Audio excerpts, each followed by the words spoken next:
What is good, everybody? Welcome to Auto Racing Digest. My name is Dylan Spalding, and we are joined with a very, very special guest today. We are joined with the driver of the number 5 JDC Miller GTP Porsche in the IMSA WeatherTech Sports Car Championship, and a man who has done practically everything. I mean, there is so much I could list about this man. We're joined with Mike Rockenfeller. Mike, thanks so much for taking some time and joining me here to interview you today. No, thank you, Dylan. I'm excited to get to talk to you and get to talk about your career a little bit. And I want to talk here real quick and kind of beginning things off. How are you feeling so far heading into the year? This has kind of been a exciting year for you, from the Garage 56 entry to now taking over and driving in this new GTP class with JDC Miller. So how have you felt the season's gone for you so far? Yeah, I mean, obviously very exciting projects. Definitely the Garage 56 was very cool. The whole development was great, and also then to kind of finish it in Le Mans, the project with a cool race and a lot of excitement with the fans and everybody, on track or off track. They, still talk about it and ask me questions and basically say how cool it was. I just have been in Goodwood the other weekend, and we were driving the car there again, Jensen and myself, and again, there was a lot of positivity, let's say, about it. Then, to be back in IMSA full time, even though we missed the start of the season, so there was no Daytona, no Sebring, no Long Beach for us. It's super cool to do 6 races. We did already 3 of them. So time is flying like always. And I would say you always want to win, right? So there's no question that I would prefer to have already a trophy at least, with the number 5 car. But very honestly, I think we can be super proud. It's a small team. We got the car late, no testing so far. It's tough to catch up the, let's say, advantage of the others having the car for such a long time, developing it, testing it, racing it. So I would say, if you just purely look at the results, I think we can be fairly happy to 3 times, first of all, to finish the race, no scratch on the car, 2 times P4, 1 times 7s in the first race. I'm very happy, honestly. I think the pace we need to improve, but we will go for a test next week, the first time in Indianapolis. So hopefully we have good weather and we can try stuff out, which we have in our mind.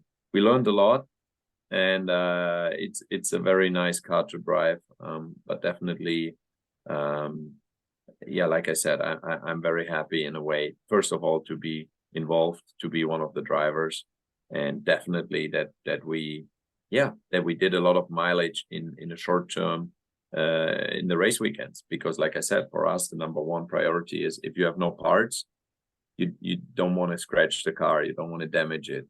And every lap helps in a way to learn the car as a driver, but also to operate it as a team. So I think we achieved that. But of course, now we try to every time improve performance. We have been in Watkins Glen. That was our 2nd race, and that was quite disappointing in terms of performance.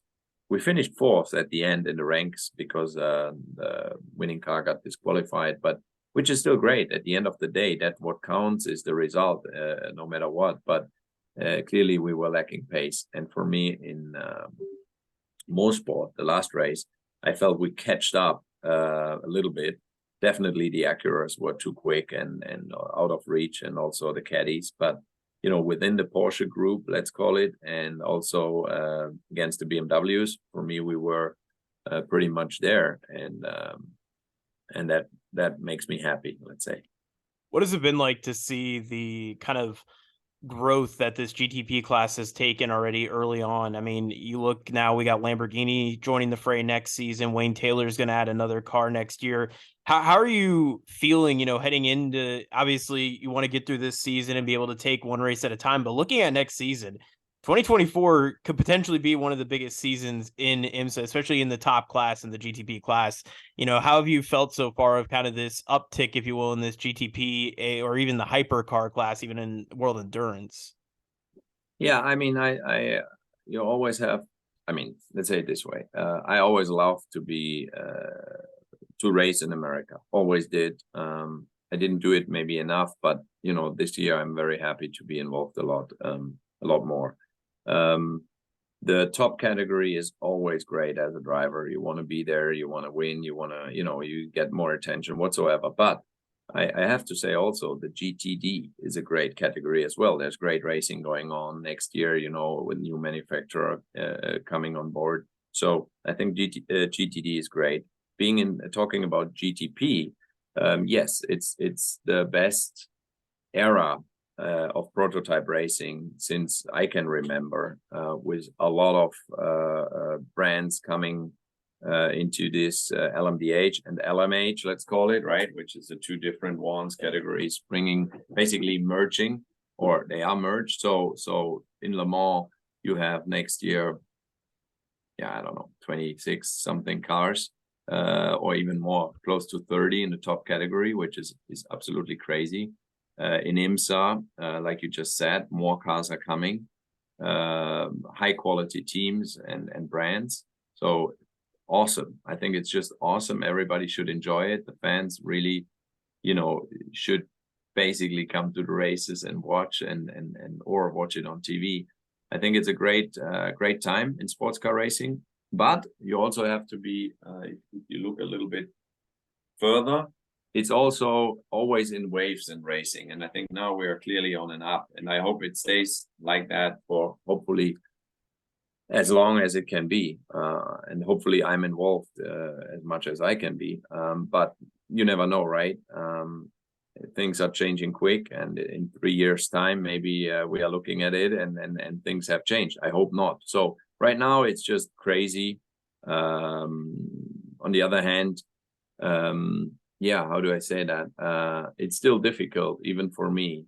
If you look at it, not even for me, that sounds wrong, but for me, with my history in racing and in sports car racing, to get a proper spot. And that's why I'm so happy about this opportunity with JDC. I mean, a great team.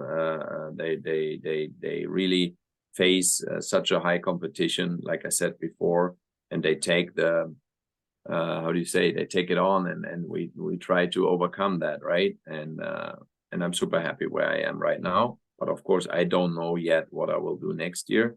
So I'm just focusing on this year, and I'm trying to, do my part, which is clearly having the experience. And like I said before, I'm not focused so much on a single lap and prove anything. I'm just trying to bring home results, which I think at the end are more for us right now, mileage, results, a car in one piece.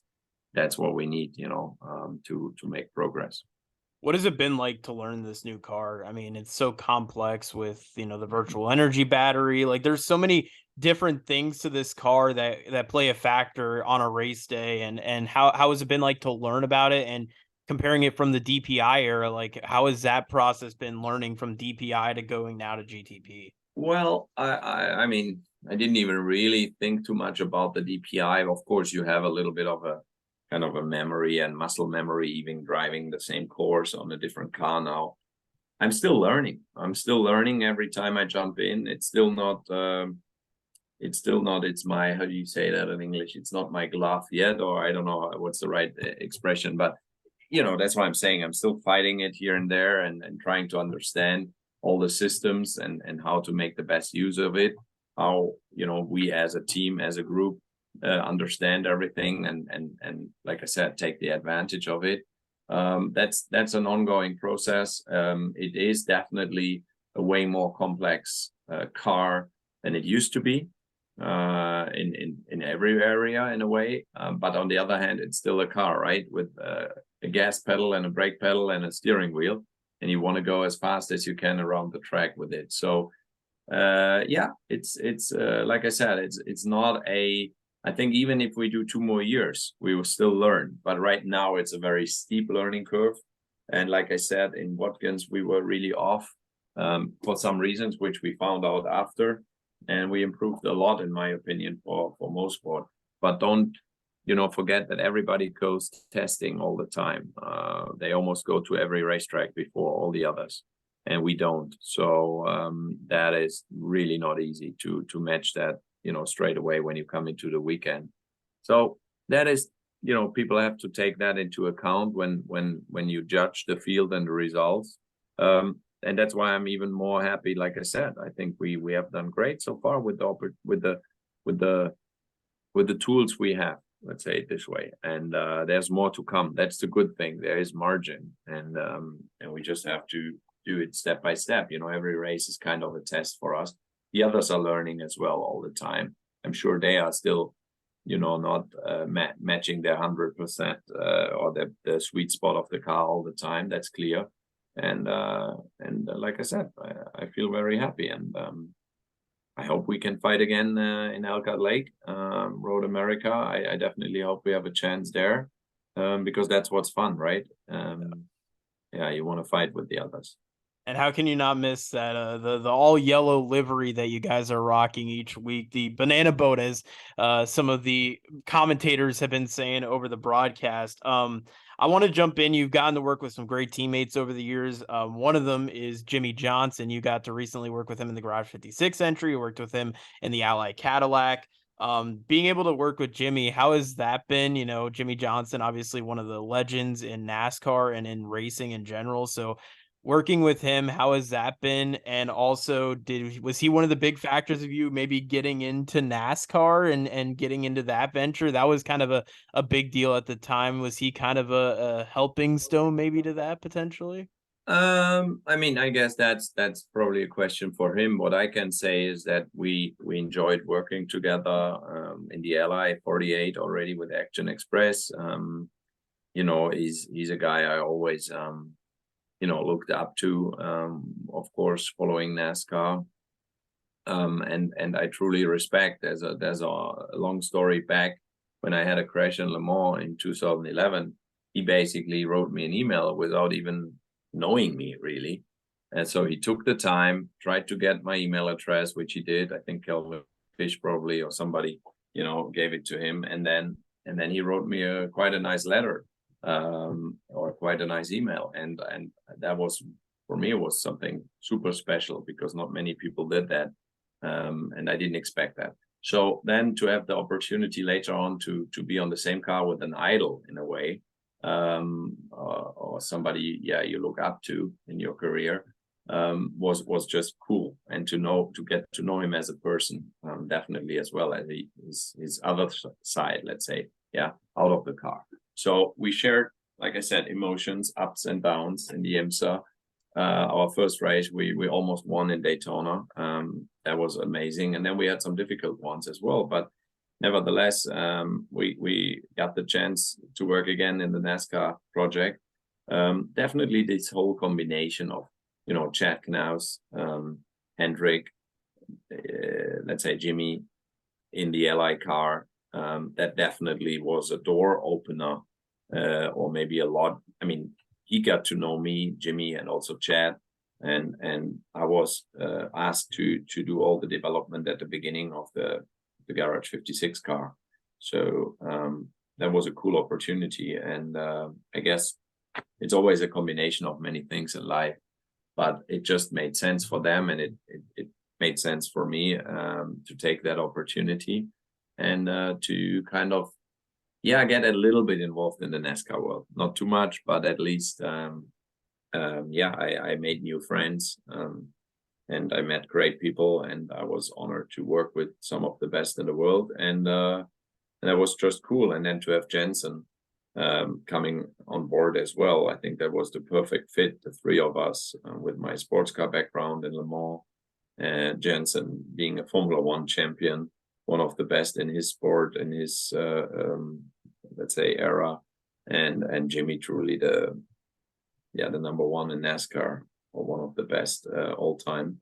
That was just so cool, and I think everybody enjoyed that, as fans, but also from our side, we just enjoyed working with each other, and that's why this, this whole Le Mans experience for us was even more special.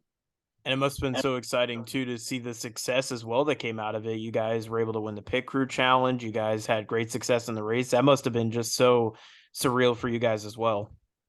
Yeah, I mean, in the race, without the gearbox transmission issue, we had a really good chance to be the best GT kind of car, even though we were not we were on our own, we were not in the GT category, but that was our internal goal. In qualifying, I did the quali lap, and we were like 4 seconds quicker or something than the quickest GT car, which was really amazing. So I think that was already a success. And then, like you said, the race, the pit stop challenge. I mean, just the whole entry and the whole setup and performance of the team. And I don't mean us as driver that much. I mean the whole organization was just perfect. And I think almost everybody in the paddock was talking about it. And they were showing a lot of respect and basically hats off to what we did there, or what Hendrick and NASCAR showed off. Good year as well. We had not one tire failure. Performance was great. So I think everybody, all the ingredients were great. And it was just at the end, then it's just fun, right? So we enjoyed it. I would say it was one of my nicest experiences in racing. Yeah, and I think the most iconic picture came out of that as well, with the car being kind of placed in the middle of all the other hyper cars and the Yeah. GTP car. That's probably going to go down as one of the most iconic pictures in terms of racing pictures.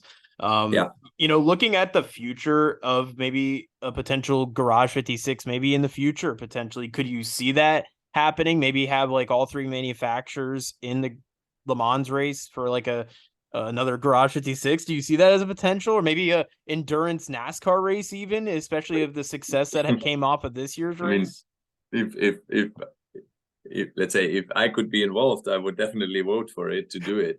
I don't know. I don't see it right now, or let's say there is nothing I ever heard about it. Normally, this chapter is closed, but you never know, right? Nobody was expecting 2 years ago a NASCAR in Le Mans, and we did it. And somebody had the idea to do it. Basically, Jim France took the initiative, or let's say it was his dream first. And you never know. So I'm not expecting it. I think the car showed the potential with the modifications we did, and you should never say never in life, and definitely not in racing. No, for sure, definitely. Looking back at your career, what is one of your favorite moments? You obviously won Le Mans, you've won the Rolex 24 before as well. Do you have like a pinpoint moment? Obviously, Le Mans is a super big deal, but is there kind of that one moment that you look back on and, man, I mean, that was super special?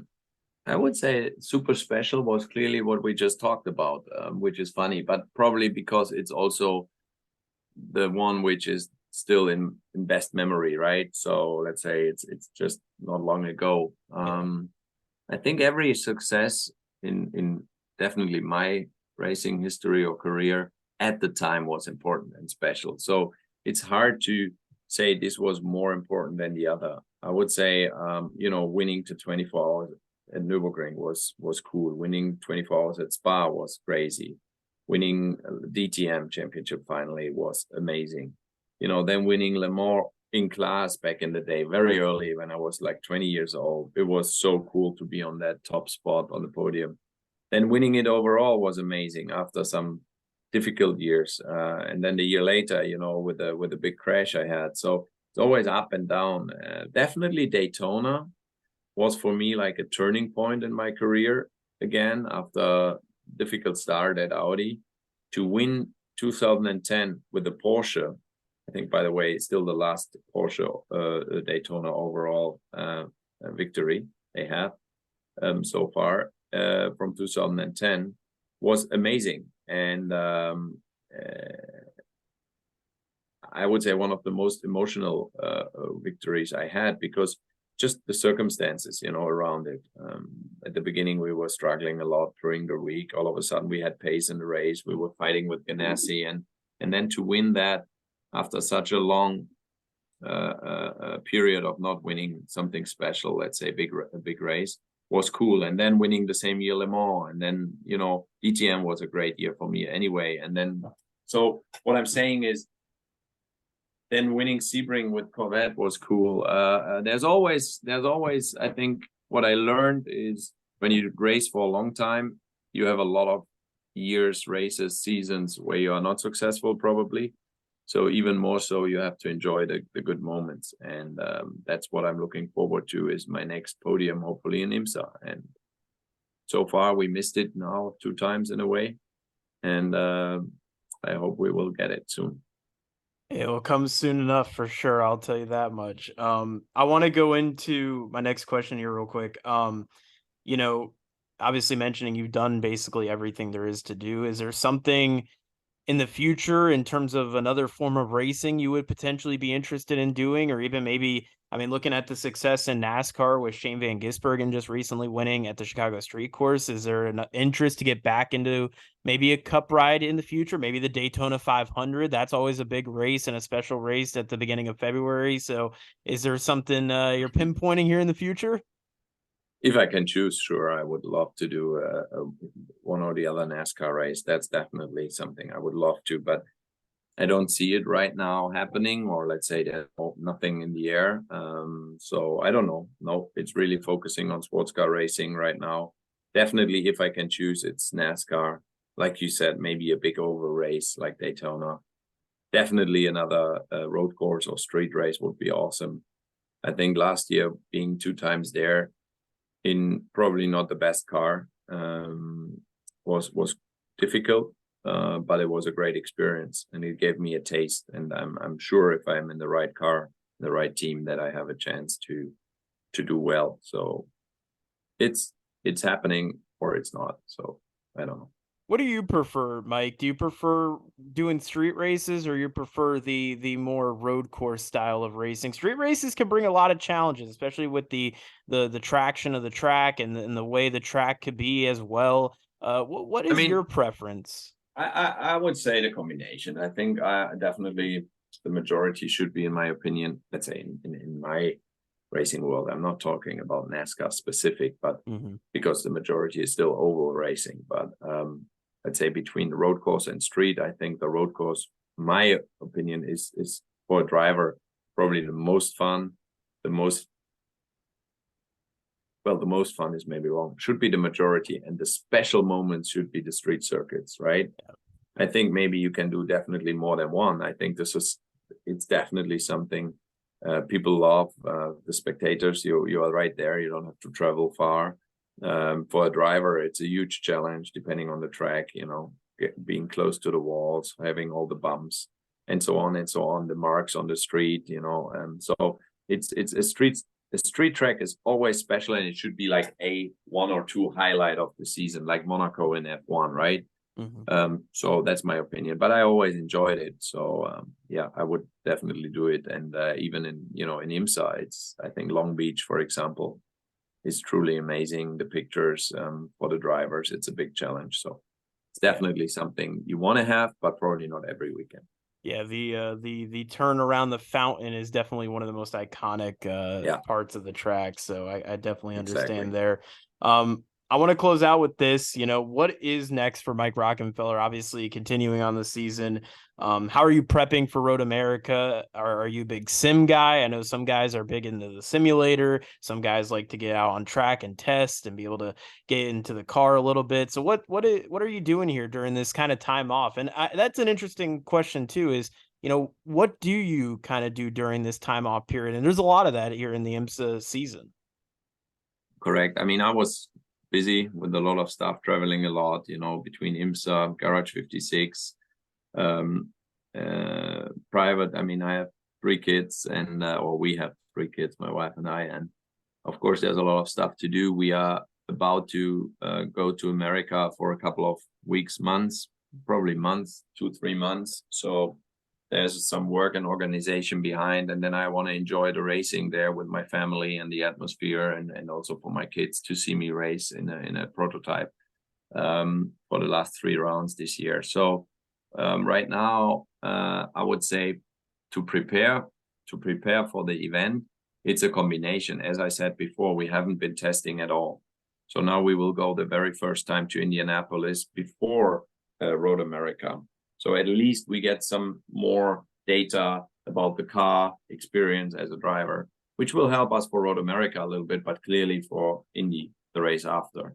And in between, I will travel with the family, and we'll train and be in shape, and definitely it's a combination about simulator testing on track. I would always, if I choose the on track testing, but that's more expensive, more difficult. Simulator at home you can do every day if you have time, so that's very cool. iRacing or whatsoever. Definitely it's the combination. And the real world, let's say the real world, the big simulator, we use that as well a little bit at Multimatic in Detroit. That's a great help, not only for the driver but also for the engineers. So yeah, I would say it's all of it, and really get your mind mindset ready for the race weekend, and that's what I'm really looking forward to. And normally when my family is with me, which is very rare, we are quite successful at the end, and some trophies normally are always there. So I hope they bring me a little bit of luck, which we need probably for good results this year. And let's see, and I will just enjoy it and try to, I'm in the time zone, I don't have jet lag. That's going to be cool. I like it. I like it. Well, hopefully you bring home a couple of trophies. Is it they bringing out like, is it a carry on? You put in like the luggage suit? How does that work there? Well, let's sort that out when we have let's cross that bridge, when we get there. But normally it depends on the trophy. And like I said, unfortunately, it's not like we had too many in the past races, or even years. So you take it on the luggage. So unfortunately, I had one. I don't know, was it Road Atlanta from the last IMSA race in the Caddy? We did. It was out of glass and it broke. I thought I covered it well, and I opened the suitcase and was completely destroyed. So that's a shame. But it is what it is. Normally they come home safe. Hand luggage, carry on, like you said. Or this one I unfortunately did not put on the carry on. I should have. I think it'll be interesting, like with what was it, Martin Truex Jr. just winning at New Hampshire a couple days ago. He gets the lobster trophy. I don't know how you would bring that on to a plane. That would be a little, I don't know, but a little fishy on the plane ride home. But Mike, yeah, but they can eat it. They can eat. I mean, the thing is, many NASCAR guys are flying private, so because they travel a lot, so they can have special treatments. Not so much for me. That is very true. That is very true. Well, Mike, I want to say thank you so much for joining on again. Mike Rockenfeller, everybody, the number 5 GTP Porsche driver for JDC Miller Motorsports. I got to make sure I get that correct there. But Mike, good luck here in these next couple of weeks. Good luck at Road America, and excited to see you back into that yellow banana boat Porsche that you'll be riding here soon. Thank you very much, Dylan. Thank you so much, Mike. Thanks again.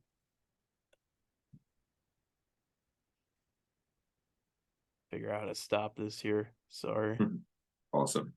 Good. Thanks a lot, man. Thanks so much. I appreciate it. Are you coming to any races?